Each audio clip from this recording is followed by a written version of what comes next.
ano. Hirap pag humigit eh.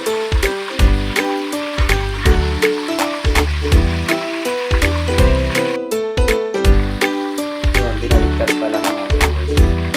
Ang chicken.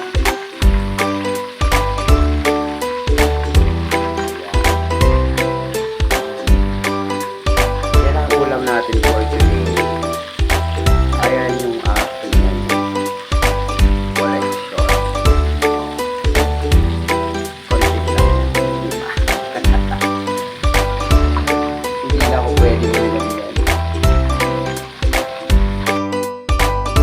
Yan! Finished product. Yung chicken ko. Yan. Sarap. Kain na tayo, guys. Kain na tayo, everyone. Hello mga kasikil dyan. Ayan na yung chicken ko, masarap.